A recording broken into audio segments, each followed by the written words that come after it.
Hello, I'm Philip Renton, and I'm here to report on the results, the fun times, and the highlights of the Reckless Brewery second annual Beer Mile. For those of you who do not know, Reckless Brewery is a small family-owned brewery out of Bethlehem, New Hampshire, which every year we have a large event called the Beer Mile. And even further, if you do not know what the Beer Mile is, it's a mile-long race where every quarter mile we require our contestants to chug a 12-ounce beer as fast as they can, disrupting the flow of running, creating a difficult challenge because not only are you running intoxicated, but you are running with the sick feeling in your stomach that you might throw up. Of course, it's all for fun and games. Everyone has a good time. No one gets totally trashed out of their mind. So let me just run over some of the highlights for you this year. This second annual Beer Mile was spectacular. It was our first one held at our full-size restaurant off the main street in Bethlehem, New Hampshire. It was a lovely Sunday morning, sun out, temperature perfect. People filled the beer garden. We had a line of people waiting to get in, signing up. Hundreds of beers lined up for people ready to chug. Ziplocs handed out for those ready to throw up. And we also had the most spectacular costumes ever seen. Everything from Depends diapers and Bridezilla dinosaur costumes. The morning started simple. We all gathered at the rec deck. The rules were announced. No shotgunning beers. Empty your cans. Run the quarter mile. And make sure if you puke, you do it in the bag. There are 3 categories in which you can win in.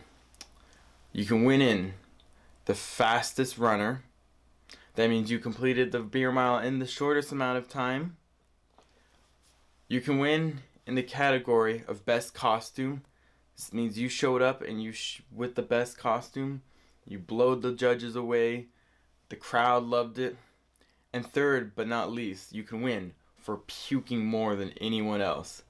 If you're able to vomit beyond what anyone else can and save it in your Ziploc bag to be weighed at the end of the day, you earn yourself a trophy as well.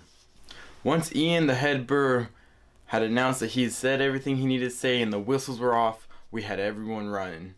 Started out with some of our most hardcore runners. Track runners, marathon runners, cross-country runners, full-on sprints from the checkpoint and back in order to get those beers down.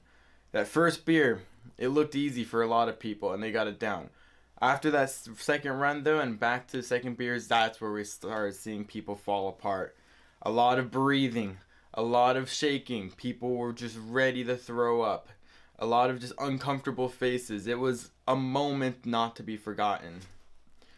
After about an hour, we got through most of the groups. We had people in panda costumes with kids cheering them on. We had a lady dressed as a complete Bridezilla with a dinosaur hat and the most beautiful white dress ever.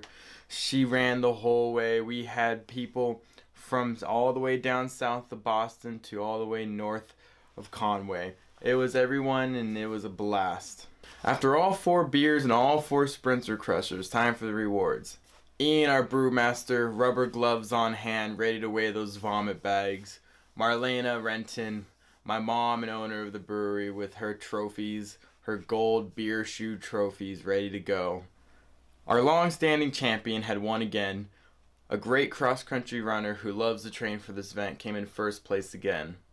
As far as the vomit bags go, an old employee of ours had come through not only to run and make it all 4 laps, but to vomit more than anyone else. It was quite disgusting, but a funny sight for sure. And last but not least, the final reward went to Bridezilla, one of the greatest costumes of the day. A full-size dinosaur helmet and a beautiful white vintage wedding dress, and she ran all 4 sprints and drank all 4 beers in that costume. Hat off to her for sure. Well, that's the highlights for the Beer Mile this year. Please come by next year when it happens again. It's a blast and it grows every year and we're looking to do something new with it every year. So thank you and tune in again.